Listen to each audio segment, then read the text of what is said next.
In this video, we're going to learn how to compress and resize images on your WordPress website easily, quickly, and for free. As you can probably tell, this video is quite long because this video not only covers the how-to part of compression and resizing, it also covers the why.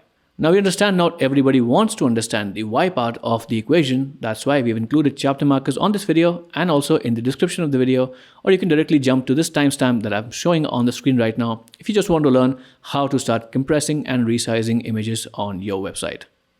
Now you probably already know the benefits of having small images on your website. It makes your website faster, that means better conversions, better user experience, and obviously Google loves fast websites. And if you Google the term best benefits of fast website, you'll have all different articles listing out all the benefits, but whatever I just mentioned are the key important benefits.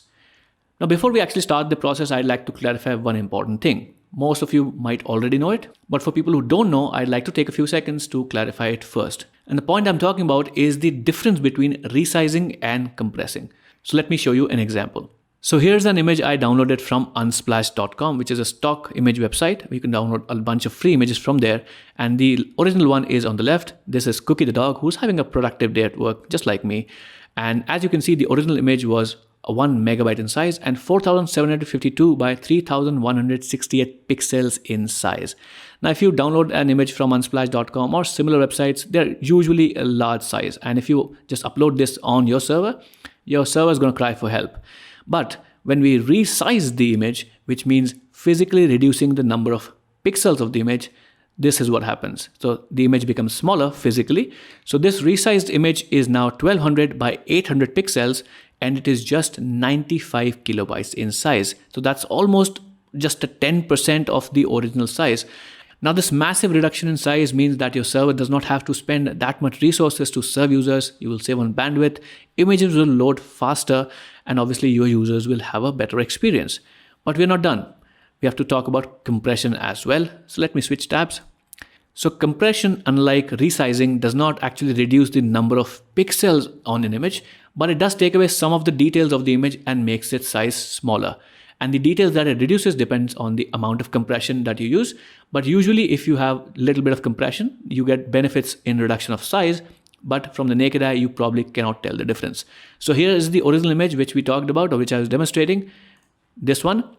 So this is again 95 kilobytes, but when I compress the image, you can see it's physically the same size, which is 1200 by 800 pixels. And now it is just 62.9 kilobytes. So almost again, more than 30% improvement in the same image. And if I zoom in, let me just zoom in a little bit and let me show you.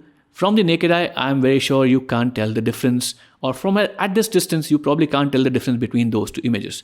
So I hope now you understand the importance of having both compression and resizing for images on your website. We started off with an image 1 megabyte in size and we compressed it and resized it to just 62 kilobytes. That's an amazing improvement in overall reduction in size. Now let's start the how-to part and I'll show you how to compress and also resize images on your website. Now talking about resizing, there are a bunch of options that you can use. There are plenty of tools available online. I just made a query, resize images online. I'm served with multiple results where I can take any image and just resize it online in the browser. Now obviously we can resize images on your website directly as well, but resizing is a resource intensive process. So you're better off resizing images off your website. Otherwise your server will have to spend maybe a lot of processing power in resizing the images, and that processing power will be better suited if it is used for serving users online. I hope that makes sense. Let's look at a tool which helps us resize images online. Let me check this one, reduceimages.com. So this looks like a pretty simple tool to me. Just drag and drop an image and probably you'll have some options to configure on how much you want to reduce the size of an image. So let me drag and drop the original image of Cookie that I just showed you in a previous example on this tool and let's see what happens. So I uploaded Cookie's image and as you can probably see, it's the original image or the image in the original resolution that I was talking about. It's 1.1 megabytes and 4752 by 3168 pixels in size. So these are the settings I'll be using for this resize operation. And if you're looking at the quality percentage, then I should tell you that it's just another term for compression. Let's resize the image and see what happens. So without even downloading, I can see the image is 85.61 pixels. Now, as you can probably tell, these tools are pretty handy and they can help you resize images pretty much in just a few seconds, but they work with images one by one. If you want to work with a lot of images, these tools usually do not allow you to do so, or you'll have to pay for a premium plan. As you can see on this particular page, do you need to resize more images? Try our premium plans. Now, if you want to pay for these, then that's very well fine, but you have options, or there are other tools that can work not on your browser, but also on your computer and help you achieve the same thing. Let me show you one of those tools. So this is the tool I was talking about. It's called XNConvert, and it is a fantastic little tool. Obviously, other tools also exist, but this is the one I have personally used, and it's a fast, powerful and free cross-platform batch image converter. And you can do a lot of operations on images. You can resize them, crop them, compress them, change formats, and do a bunch of different options. So if you have maybe 50, 100 or 200, 500 images that you need to work on, then this is a fantastic little tool. It's free for personal use, but for commercial use, you'll have to purchase a license, which is not too much. It's just £15. So worth considering that you can use it particularly for unlimited number of images, whether I'm not really sure whether these kind of operations or tools will let you or allow you to compress or resize, unlimited amount of images, even if you pay for these services. So this is one more tool that you can have in your arsenal if you want to work like that. And obviously, if you have another utility in mind, you can definitely try that as well. Now, one thing really important to understand before you start resizing images is what should be the ideal size of an image. In an example I just showed you, I resized the image to 1200 by 800 pixels. But what if my website supports 1300 or even 1400 pixels wide images? Then how do I know that? Well, you know that, or you understand how your theme is set up by going into the settings inside media and looking at the large size right here. So as you can see, the large size on my website is set to maximum width of 1024 pixels and also maximum height of 1024 pixels.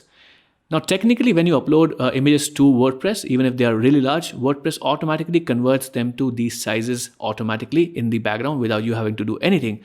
But sometimes what happens is if your theme is not optimized, what it does is it loads the complete image on the website and then uses CSS to reduce the image to this size.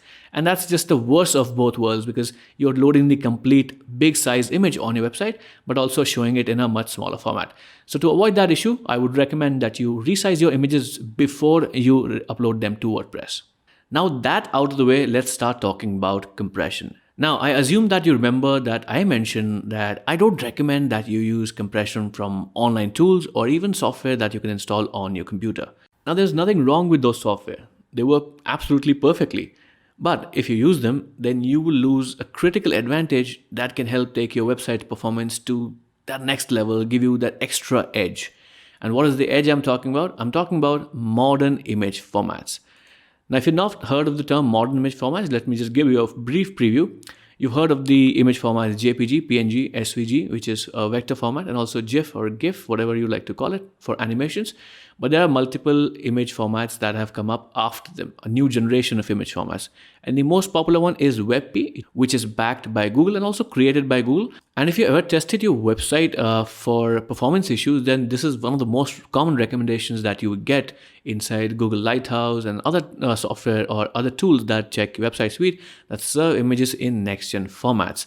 So this is the kind of error you are probably used to seeing if you've checked your website's performance. So how good is WebP? A quick search tells us that WebP offers 25 to 35% more performance or smaller file sizes than WebP at the same level of quality. So if you remember the first results or first test that we did, in the first result or test, we compressed or resized the image to 95 kilobytes. Then we compressed the image to 62.9 kilobytes. This is JPG. So if we did this for WebP, then again, we would see 25 to 35% even better performance improvements at the same quality. So this image would be around maybe like 40 kilobytes. Don't quote me on that. The numbers might be off, but approximately around 40 kilobytes sounds good to me. Now, coming back to WebP, some of you might be questioning that if you can compress images online, surely we can convert images to WebP format online. And you're right, we can actually do that. I just made a query, convert image to WebP online, and now you have a bunch of converters that can convert JPG and probably other formats to WebP as well. So what's the difference? Why do I not recommend we do this? The answer is browser support. A quick search tells us that around 91.36% of users or browsers can support WebP format as of this date of recording. Now, 91% does sound a lot, but it still almost excludes 10% of your audience. So if you convert your images to WebP using any of these tools that I was just talking about, then the 10% of users probably will not be able to see images on your website because you have no fallback, right? You would have WebP, but not an alternative format that those browsers can actually see. So what's the solution for that? The solution is that we're going to use a plugin that supports WebP and also legacy image formats. And it also has the ability to actually detect whether a user's browser supports WebP or not. And if it supports WebP, it will serve the WebP version. And if it does not support WebP, that will serve the older or legacy image version. And that's the best of both worlds. You're not alienating any of your users, and you're also using the modern image formats. That means your website is on the bleeding edge of performance. So now that you understand why we are taking a plugin-based approach, the next matter or next question comes, which plugin should I use? Because there are tons of image optimization plugins out there, right? Well, we've done the heavy lifting for you. We at Astra have already done 2 different studies comparing all the image optimization plugins out there. So let me show you the studies that we did. This is the first one. There's a blog post. I'll leave a link down in the description if you want to check this out. And we tested out a bunch of plugins, and from the table you can see that Imagify performed the best. We saw improvements of up to 98%, or I would say reduction in file size of up to 98%. And we also did another study, and in the similar study, Imagify again was the leader with approximately 70% optimization or reduction in size. So I'll leave link down in the description for both these blog posts. So if you want to check them out, you're free to do so. But based on these tests, I would recommend the Imagify plugin, and it also has support for WebP versions or WebP file formats. So the plugin quickly, and I'll show you how to configure it for the best results. So inside WordPress on my website, I installed the Imagify plugin, and once you do or you follow the same steps, you will see something like this. Now what this means is that you'll have to create an account with Imagify, you'll have to enter an API key and also configure the plugin. Talking about pricing, I did not mention the pricing, so let's look at the pricing first before we start configuring the plugin. So this is the pricing for the Imagify plugin. As I said, it is a freemium service. So you have a plan for $0 a month for free, in which you can compress up to 20 megabytes of images. And approximately, depending on the image size, it will be approximately 200 images. Now, obviously, if you download big stock images and upload them, then the quota will be much smaller. But as I showed you, you can resize images before you can start compressing them. And this will last much longer if you just compress, or I would say, resize your images before you start using this plugin.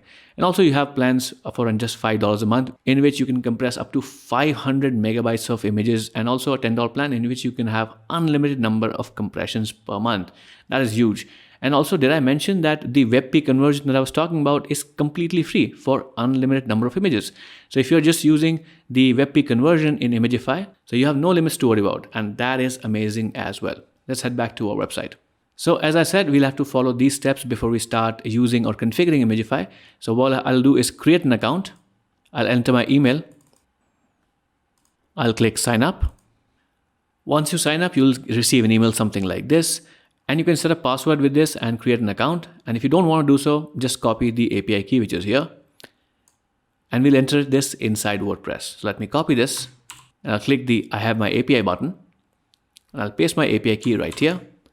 Connect me, and the API key is valid and our account is now connected. Let's go to the customization options. So this is the Imagify settings page, and as you can probably tell, there are a lot of settings to choose from and configure.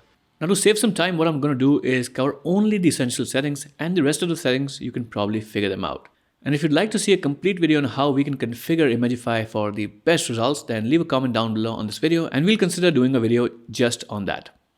Now for beginners and even experienced people, it's not easy to estimate what kind of quality or what level of compression will bring the best results in terms of quality and also performance. So to solve this problem, Imagify has built in a visualizer inside their tool, which helps you visualize how the images will look like at different levels of compression. Let's check it out.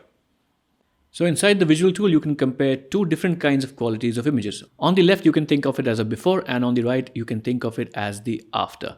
And once you've selected the settings on both sides, you can use the slider to check what quality of images you can expect at different levels of compression. It's a pretty handy tool, and you can easily understand what level of image compression you can use on your website safely. You can choose any of the options you like. For now, let's get back to the other settings.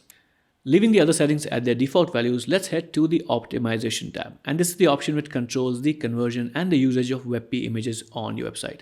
As you can see, the first option is enabled, which enables the conversion of existing images to WebP, but you'll also have to check the second checkbox so WebP images can be used on your website. Once you've enabled the option, just leave the rest of the settings at their default values. Coming to the next image is the media library, and here we have the option of resize large images. Now, I've already covered resizing and I've explained why you should resize your images, and you can also resize them inside Imagify, but obviously this will go towards your quota. Now, if you do decide to use Imagify for resizing your image as well, just make sure the maximum is set to the maximum width of your website. And I already covered that in the beginning of the video. And Imagify also detects the max width that your theme supports. Right now it says 2048 pixels, which is twice of what we saw earlier, because it also supports, or it's also considering Retina devices or high resolution displays. So it's up to you whether you want to keep it at 2048 or twice your maximum width, or if you want to keep it singular. Whatever you decide, just make sure to update the settings here. Right now, just for this example, I would disable the resize large images option. Coming to the next option, and this is where we can configure Imagify to optimize all the different formats or sizes that WordPress automatically creates for your images. So as I mentioned, when you upload images to WordPress, it automatically creates multiple variations of your single image. So you will have probably a large image, a medium-large image, a medium, and even smaller thumbnail versions of the same image. And you can optimize all of these images using Imagify. Now, obviously, the more images you optimize using Imagify, the more it takes up your quota. So make sure that you consider that before you use all these options. So I'll leave it up to you to decide what images or what options you want to choose here. I'll leave all the options enabled just for this demonstration. So those were the most important settings in Imagify. So once you've configured all the settings to your liking, make sure to save your settings, or you can also choose the second option, which is save your settings and go to bulk optimizer. But I'm going to choose the save option because I'm going to show you how to access the bulk optimizer manually as well. So the settings are saved, and now we'll go to the bulk optimizer by heading to the media tab and going into bulk optimization. So we are inside the bulk optimization settings page, and as the name suggests, the bulk optimization takes care of all the images on your website and optimize them in bulk. So this is how the page will look like, and you'll have a bunch of reports.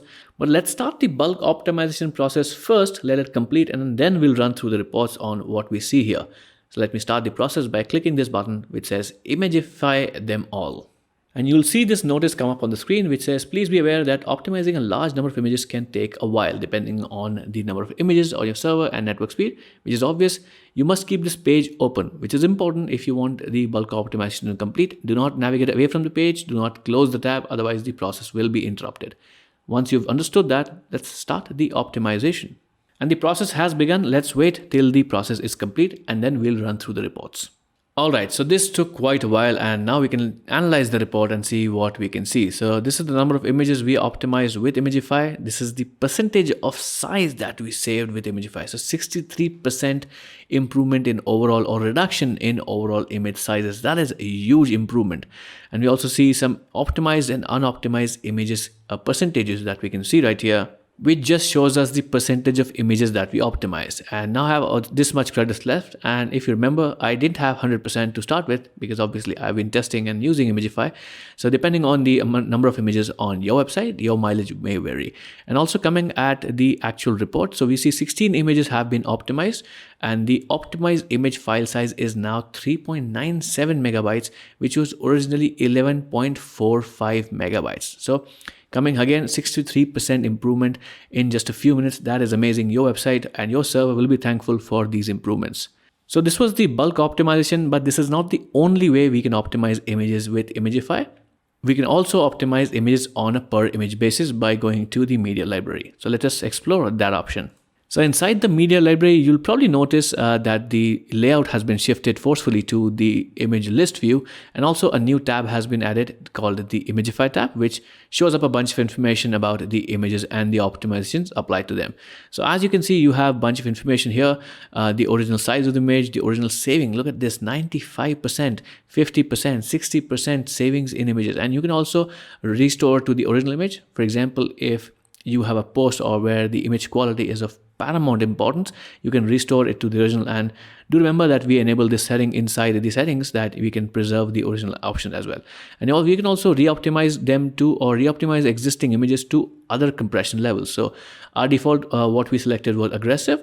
But if you want to say, let's say you want to take one image and you want to optimize it even higher by going to ultra, then you can do so. And you can also do it for normal. So you can always go one tier up, one tier back, or even restore your image to normal. Now these features might look trivial, but they are amazing when you are optimizing or pushing the limits of image compressions. Many times you'll find yourself in the position where you think you've overdone an image or you've underdone an image where you could save a lot more. And with other plugins, you don't get this flexibility of optimizing images to other compression levels.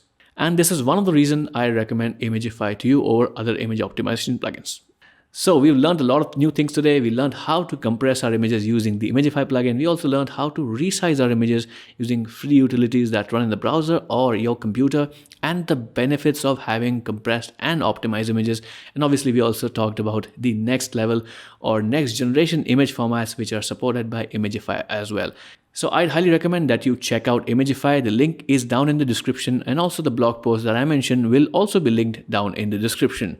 I hope you enjoyed this video and also learned something new and interesting about WordPress. And if you like learning and improving your knowledge about WordPress, then all you have to do is subscribe to our channel and also hit that bell icon. That way you'll be notified whenever we upload new videos to our channel.